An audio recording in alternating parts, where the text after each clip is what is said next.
Hey, this is Dawn Marie Solis with EQ Solutions and Neuro Awesome Life, and I am excited to be talking today with Pey Carter. I literally just found out about Pey's existence on the planet, I don't know, a week ago. As I often do, I bump into people on social media and get very excited about the things that they're doing, and I reach out right away.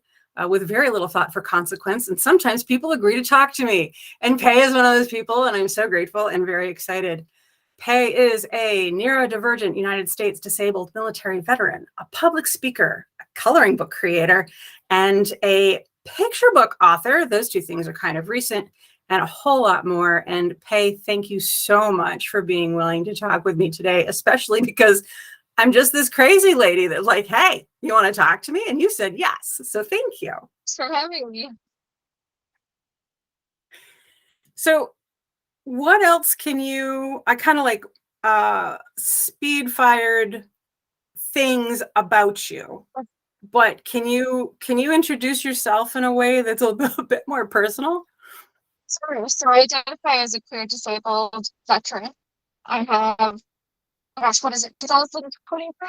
I have just over 12 years of experience in public speaking and advocacy work.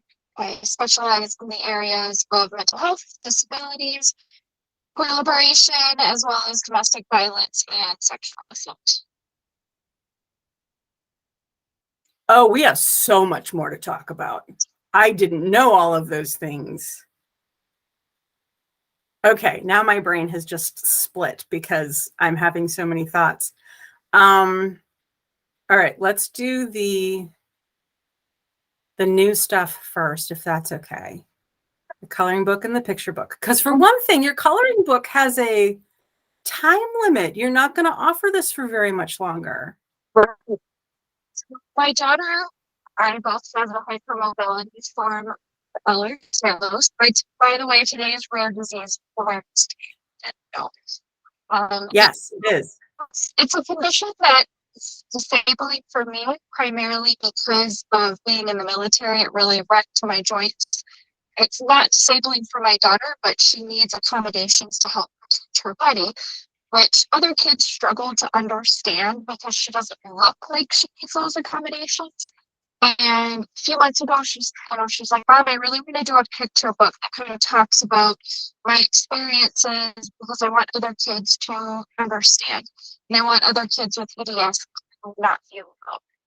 And so I've been working on that. So that's the picture book. It's called Unbreakable Bonds, A Story of Friendship with Ehlers-Danlos. And in the process of that, at some point, my brain just went, it would be fun to make an EDS themed coloring book. That is what I have done. So there's currently a Kickstarter campaign running for it. It's called Dazzle On. If you don't know, zebras are the mascot for Ehlers-Danlos, and a group of zebras is called a dazzle for whatever reason.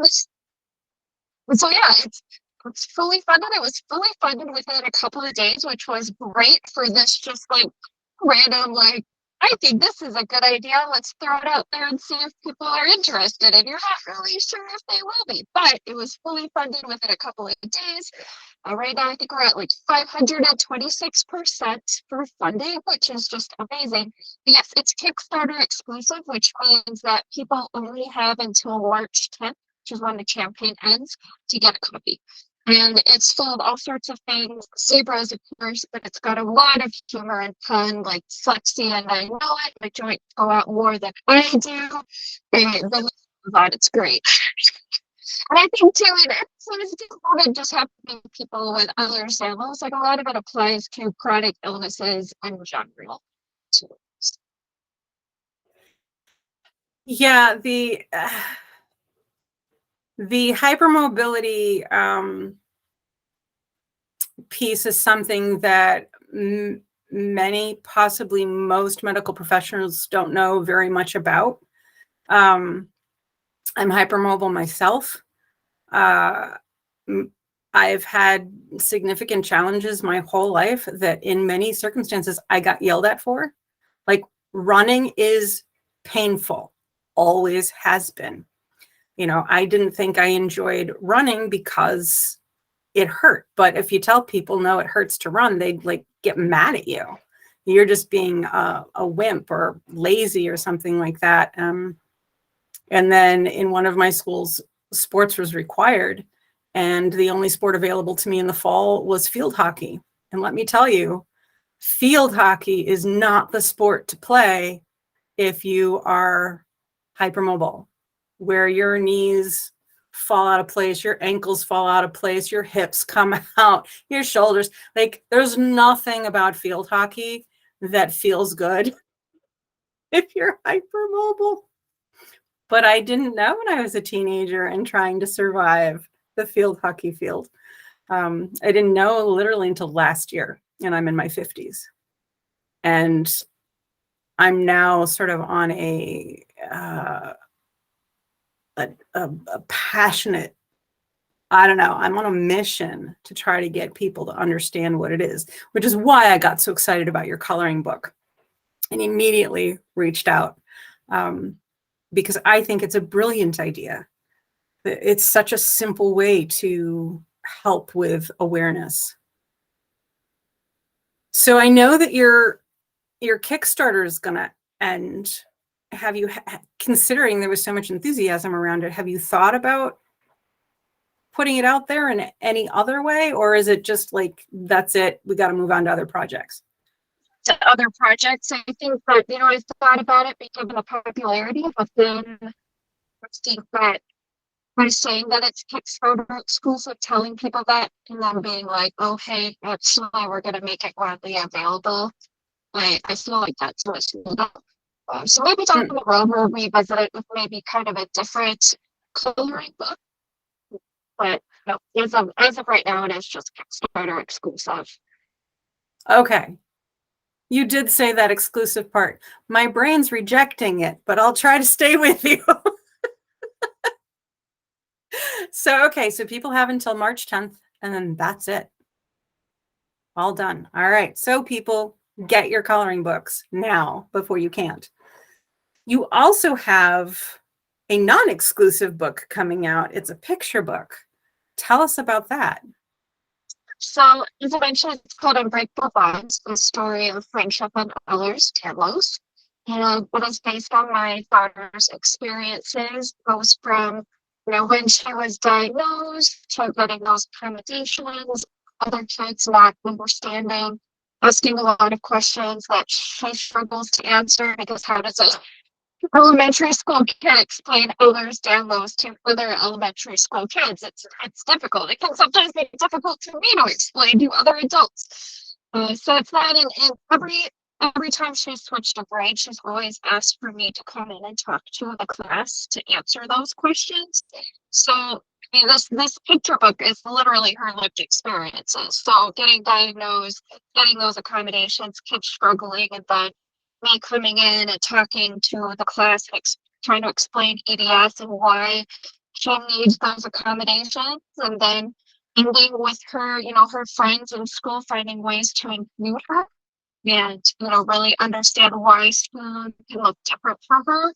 Then it talks about how she, found out that the mascot is a zebra and how she started writing letters to other zebras and wanted to decorate her room in zebras. So yeah, it's about her lived experience, which I think is just really awesome that she, wants to help other kids understand what, physical disabilities or chronic illnesses, can look like, and how, not only that, but how those accommodations can help. That's amazing. That's amazing. When is that going to be available? So we are currently getting it illustrated as of now. So we plan to have it out by, I would say, May, which is of course EDS Awareness Month, and then really be hitting the shelves in June. So it's out there for Disability Pride Month. That's great. I'm making a note. Are you self-publishing or do you have a publisher? We are self-publishing. That feels very neurodivergent appropriate. Go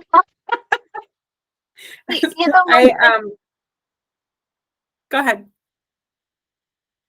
I I don't want it to be all about money because, all my advocacy work has never been about money. It's about like funding more projects. And this is my daughter's story. This is what she wants to do. And when you sign with a publisher, then they get rights to that. And that's Right. when that story ends up not being hers. And I don't want that to happen. So that's a big part of why we're going self-publishing. Oh God, I just turned off. There we go. Back. That's never happened before. I'm like, what's going on? But then I realized there's a button by me. Anyways, tangent, neurodivergent. Okay. What was the question? I don't know. I was having so much fun thinking about the light and the booth, and this is what happens when you put two neurodivergent people into a conversation, right? We just have a lot of fun. Who knows what we talk about? But no, we were talking about publisher versus self-publishing. Sure. And yeah, I'm with you so much on that. My first book is this, which came out about a year and a half ago. I self-published because of exactly what you're talking about. You give away rights to who you are when you go with a publisher. It does make your job significantly harder. But actually, most people who go with publishers don't get promoted by the publisher. But also, I was trying to create something that was sensory positive, and convincing a publisher that they should print with a comb binding and non-glossy paper. Like, it's very touch and visual sensory positive. Font too, and the font size can make a difference too as well. And if Right. the current industry standard isn't for disabled people or neurodivergent people, and so trying to change that is like treading water. Yeah, it's really funny too, because people will pick up my book, whether they identify as neurodivergent or not, and they'll open it up and the pages are gray and the font is large and it lays flat. And the first thing they say is, oh my gosh, I can read it. And it doesn't matter what age people are. So I actually think the standards in publishing don't really meet many people at all. No. Too many folks have expressed relief when they, like true lovers of reading, relief. They open up the book and they feel calmer.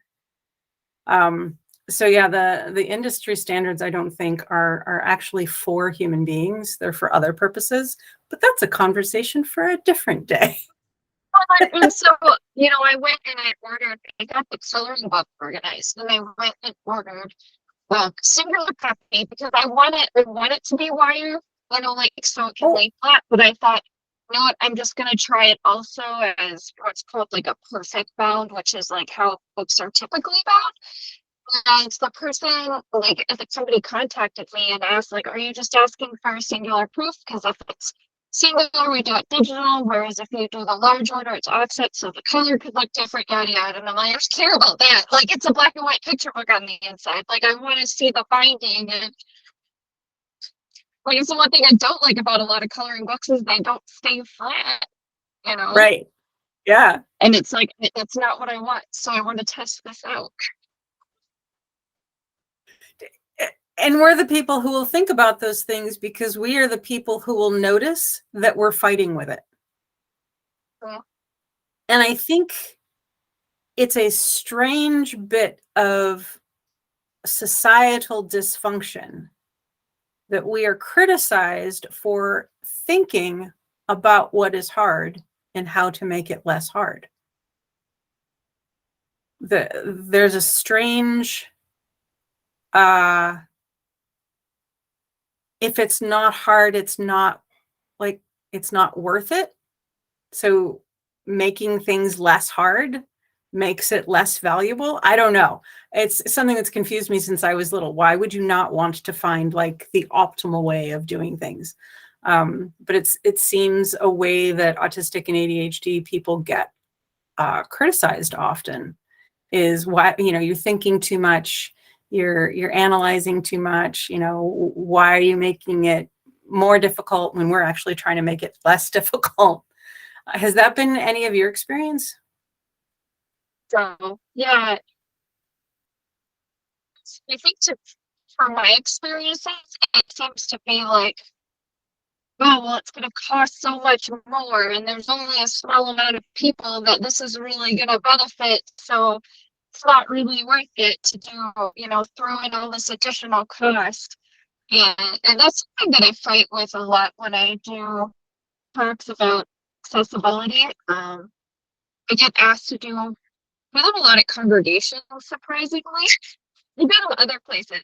But when I talk about accessibility, and it's like, oh, well, we can't put in an elevator because we just can't afford it, or door openers. And it's like, okay, like I understand that, but how much for a volunteer to stand by the door to look for people that might need help with it, or changing the door handles from knobs to levers because that makes a difference. Like, just all these little things, and it's like, no, it's a big, it's not a big deal, or it is a big deal, or it's going to cost too much money, or it's not. And it's like, what are you trying to do here? Like, do you want to cater to the mass, which the mass includes people that are neurodivergent or disabled, etc. Like, do you really want to reach the masses? And you really need to reach the masses and include everybody, not just try to cater to one. For me, that falls into, I've really started to pull away from all the versions of the word include. Because for me, inclusion means somebody owns the space and has decided they'll tolerate somebody else. So the person who's tolerated has no ownership, has no sense of belonging. And you can see it in nearly every inclusivity effort. It's people willingly or not so willingly scooching over a little bit and maybe being grumpy about it.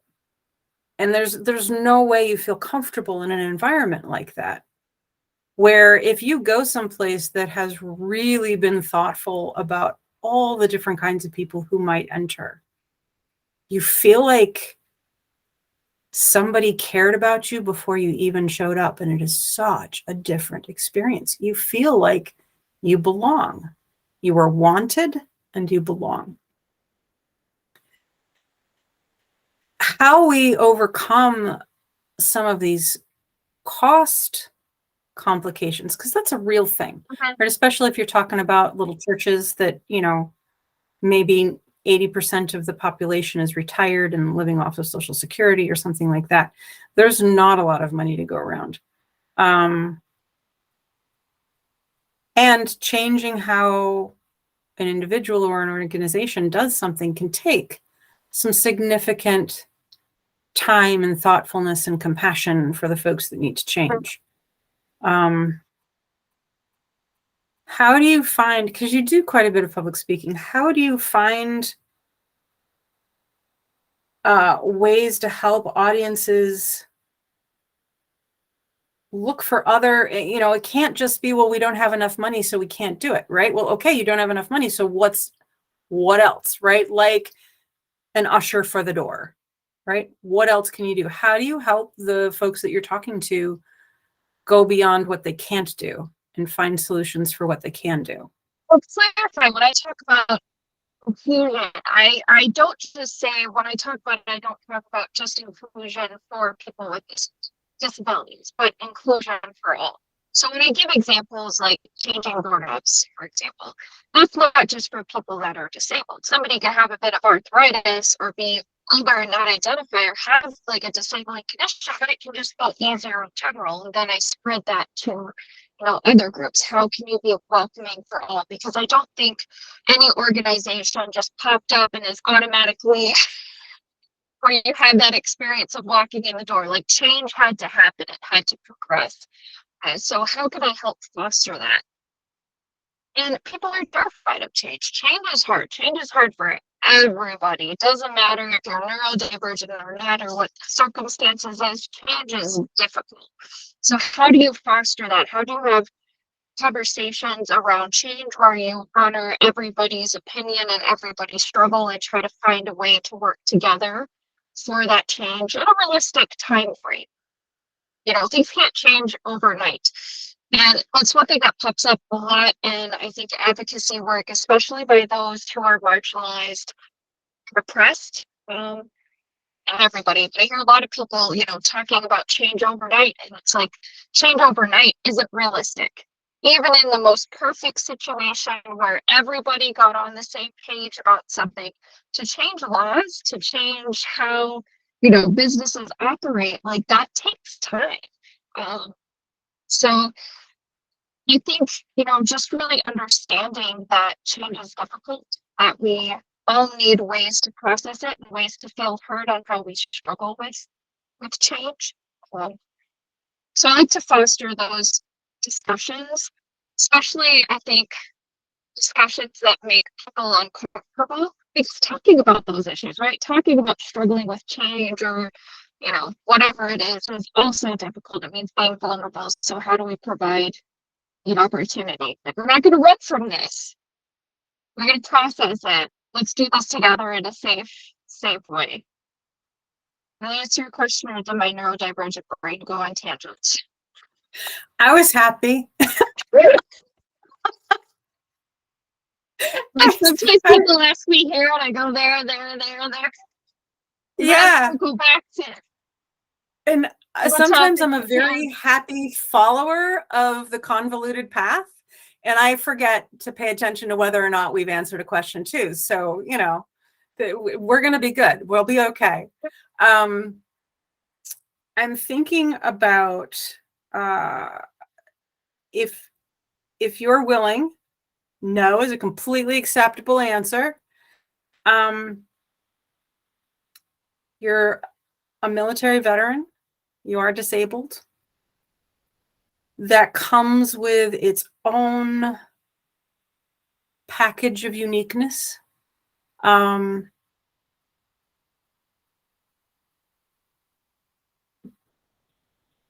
Did you find the support and I'm not asking you to call out any agency, I'm not asking you to call anyone out. This can be very vague. Did you find the support you had hoped for when starting to realize you were going to need some significant accommodations? Why am I calling people up? Okay. It's just like, I don't know. I think it's between that and at some point I realized that I can't spend so much of my life trying to live up to other people's expectations. So it's like, this is my life. I only get one. So you can just get on board or get lost. I don't know. That's fantastic. Thank you. Gosh, that is a loaded question that can come with so many answers. Well, my trauma from the military is from being assaulted, and I had thought that when I had reported it, that I would get support, those Army values of loyalty and never leaving a soldier behind or whatever, did not exist. It was very, very, very difficult and traumatic for me for the rest of my military service. I'd say that some reporting it onward was probably worse than what happened, what actually, the actual assault. And so when I was out, when they took me out, it was, you're a failure, you're not going to amount to nothing, you're not a veteran, you're an embarrassment to all the women that served before you. And then I was just kind of thrown out.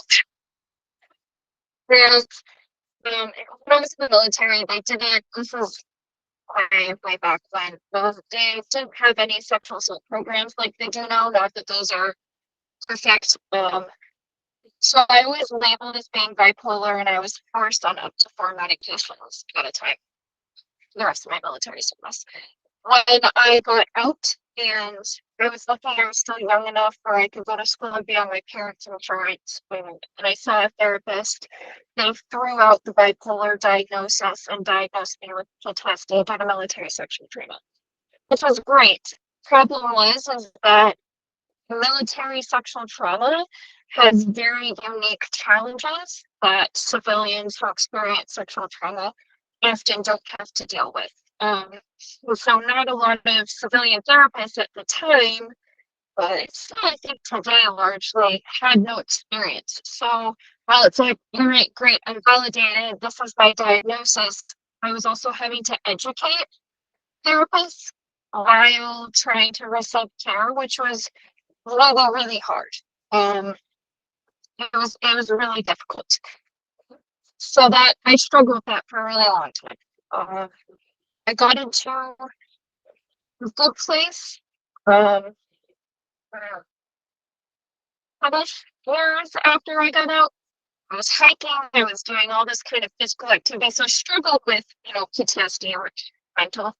But I was physically capable of doing things. So I had anxiety, you clean the house, you go for a walk, whatever. Like I had all these coping mechanisms. And then I got shingles at 29, which was bad. The rash itself, but it was enough to cause permanent damage to my autonomic system. So I suddenly went from, having a mental illness, but being physically able-bodied to having a neurological condition that affects me physically. And all those coping methods that I had went out the wall. Like I couldn't walk across the house. I couldn't help my son tie his shoes. I couldn't do the dishes or laundry or anything like that. And it was a very hard transition for me, in many ways. And of course, it was during that time so I got diagnosed with postural orthostatic tachycardia syndrome, as well as dysautonomia. So not only did my body have trouble regulating my heart rate and blood pressure when I changed positions, but the shingles also damaged my internal thermostat, basically. So my body doesn't do what it's supposed to when it gets too hot or too cold. Because of its sweat since 2017 at all, period.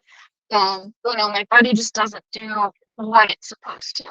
And then it was during that time that I found out I had Ehlers-Danlos.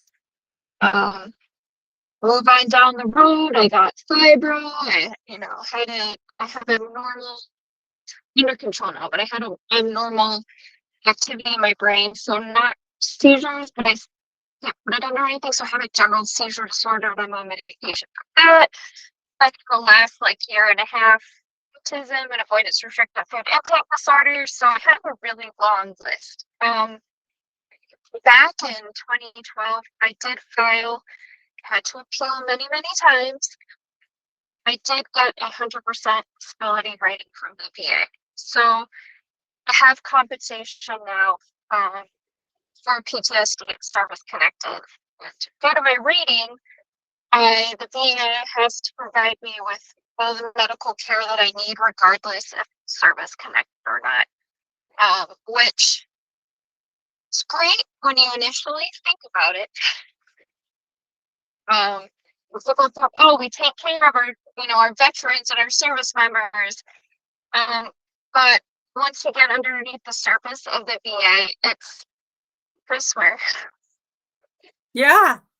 This is a not for children. Yeah, not for children channel.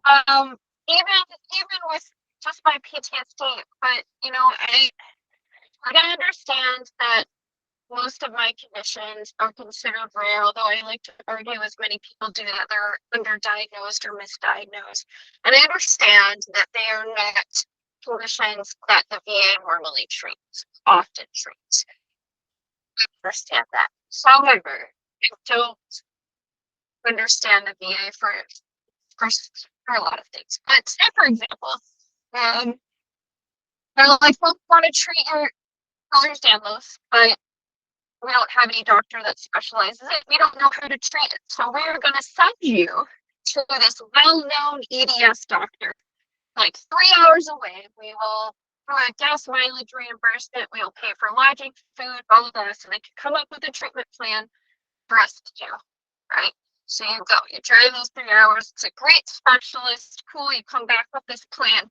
And the VA is like, oh, this is the plan? Let's toss it in the garbage and not do it. So it's just a constant fight. And it's very difficult. I would say a good 70% of the stress that is in my life is because of the VA. Not really the conditions themselves, which is surprising since I have 8, but just having to constantly like fight the VA, and it's the same thing over and over again. I've actually on more than one occasion, and this surprises a lot of people, the senator involved for my health care, which a lot of people, it just blows their mind because they don't think that that's even something that's possible or something that somebody would need to get done. But I have on many occasions, so that's difficult.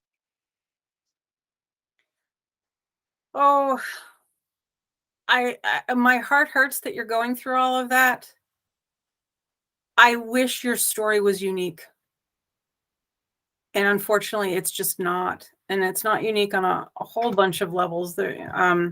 My husband and I are members of the Disabled Veterans Association. And so we have opportunity to hear a lot of stories of complications to care because of needing to stay within the VA system and not being allowed to go without very special circumstances and permission. But also, many neurodivergent people have a number of co-occurring conditions that aren't well known, like hypermobility, Ehlers-Danlos. Our hearing can be different. The way we visually process can be different. The way we feel things can be different. And when you go and tell somebody, I have 8 different things, often they can almost immediately remove their belief in you as an honest person. There's a wonderful organization that I am a huge supporter of called Autistic Doctors International. And part of what Autistic Doctors International does is research developed by, run by, and on behalf of the autistic community. And last year, they published research about access to care for autistic people.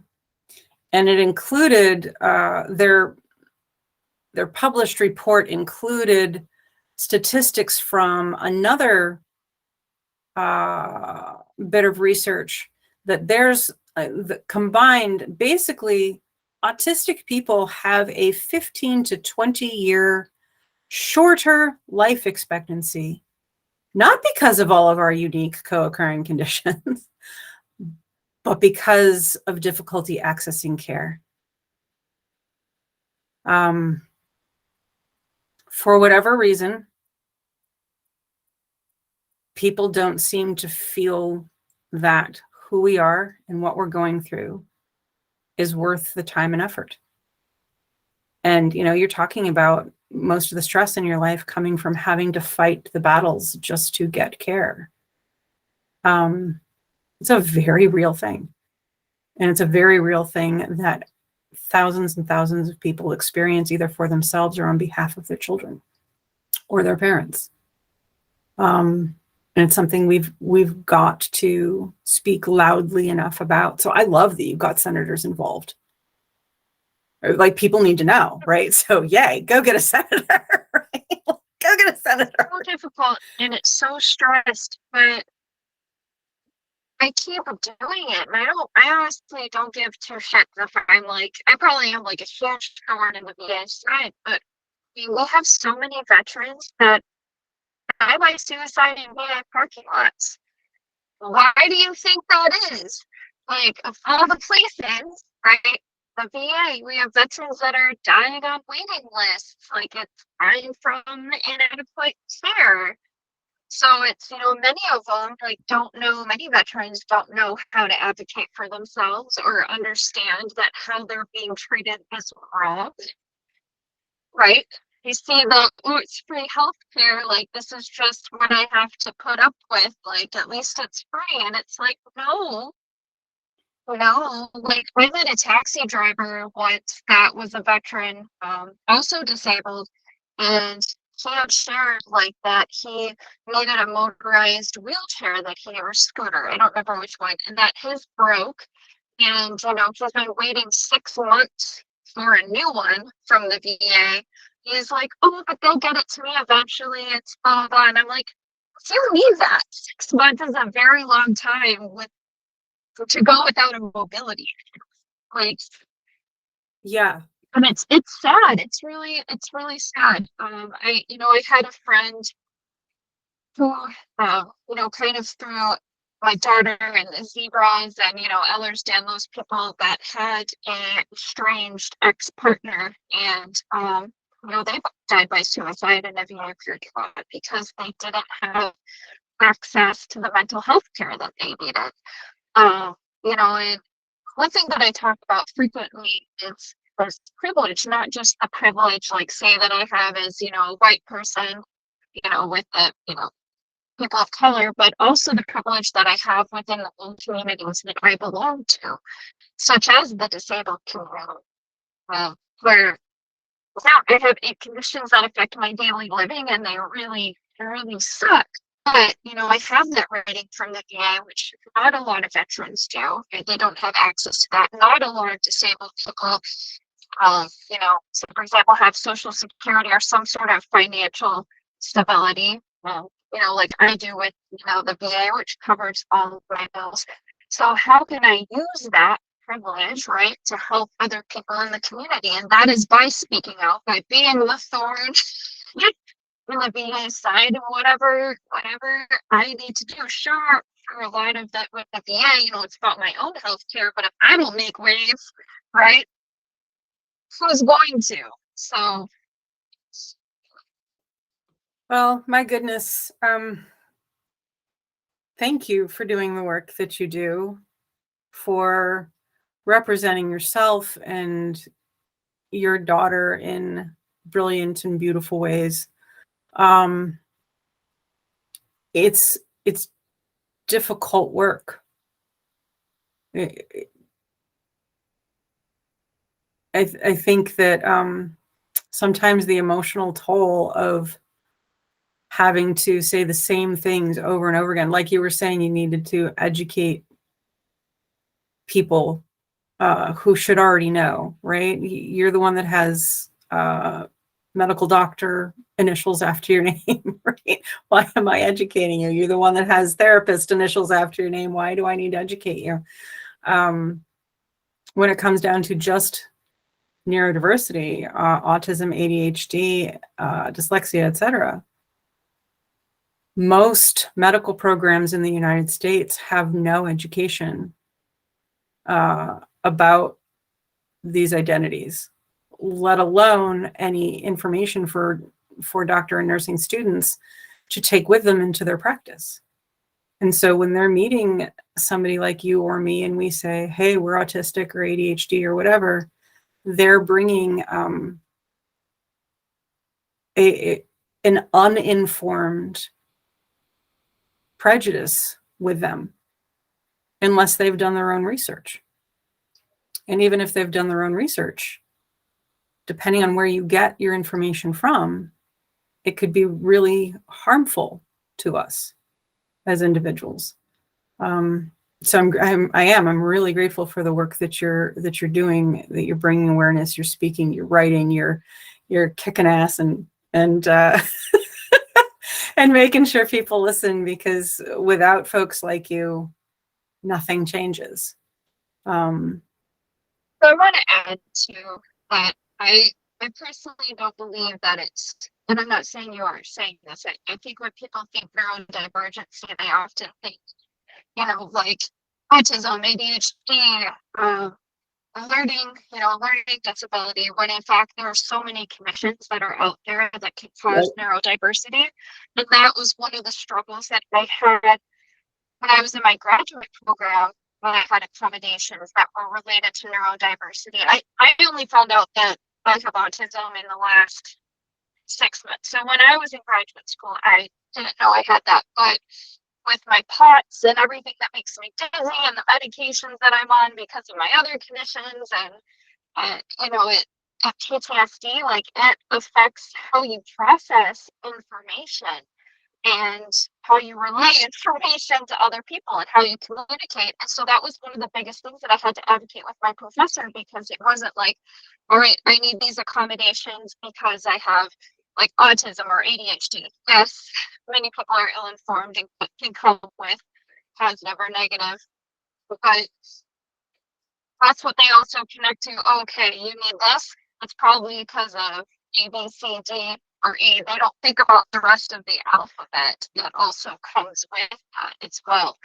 And so I think neurodivergency is just so hard to explain to people. I remember I was doing a presentation and somebody was like, well, I think we all come to, the table not knowing something, something along those lines. And I'm like, there's a difference between coming to the table about a topic and not knowing, and not being able to process and understand the information because it's given in a blanket, for you. And so I think that just speaks to, for people to understand that you don't need to have, to be neurodivergent, it doesn't have to be A, B, C, or D, that there's a whole. Yeah, absolutely. Basically, anything that causes you to understand, process, and express your experience in the world around you uniquely, which is, it can be mental health conditions, it can be learning differences or disabilities, it can be a whole list of things. And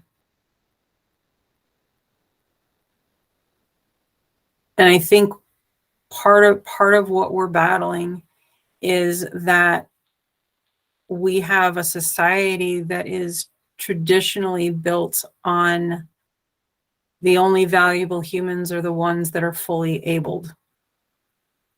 And we have systems and laws that attempt to, at minimum, set aside, and at worst, even eliminate people who have differences that stand out.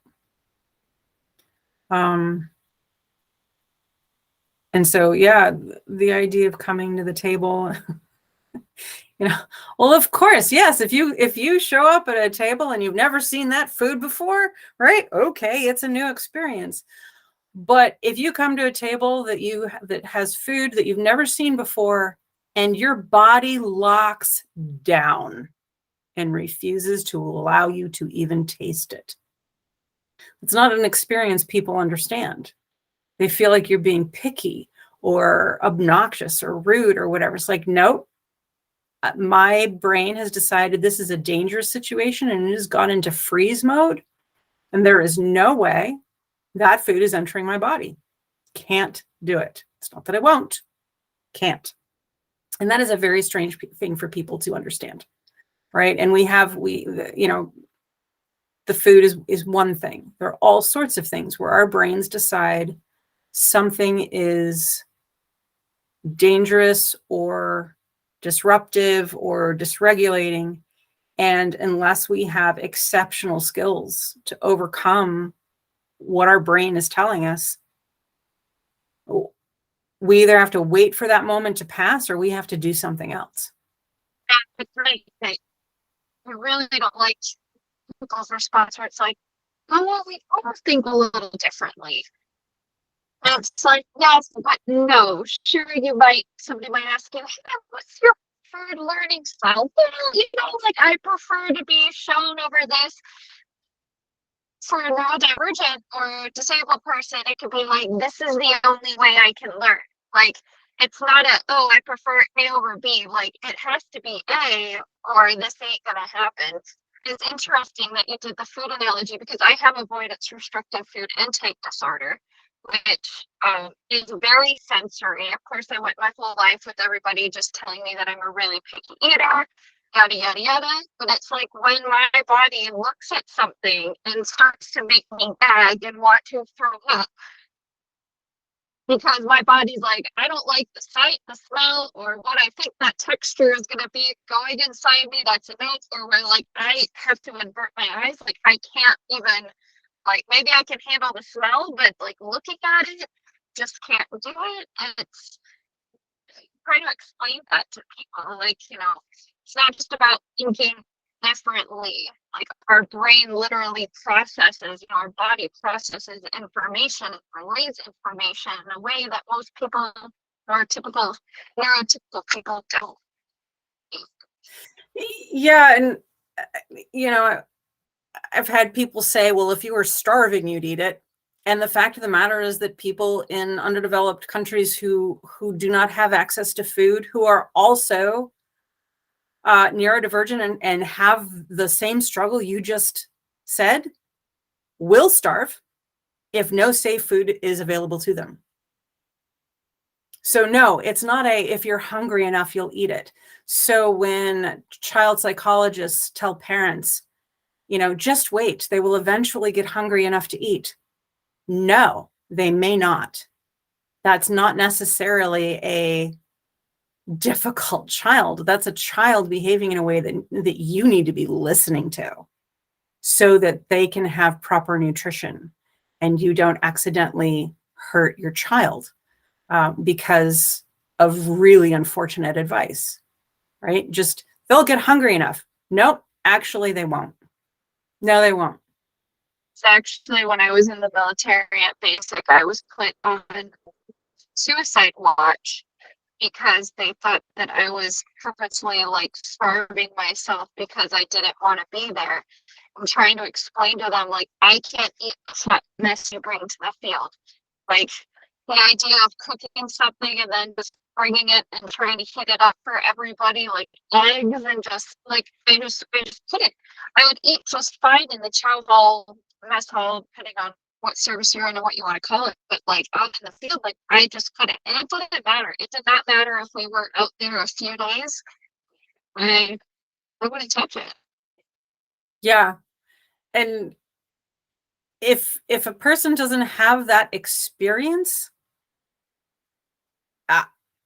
I can recognize that's hard to relate to if you've never had that experience, but we have to help people stop illegitimizing somebody's truth, right? Yeah. You weren't being overly picky. You weren't being a little princess in the field, right? You were having a significant challenge that could have been life-threatening, that needed a different solution, not a condemnation and a critique.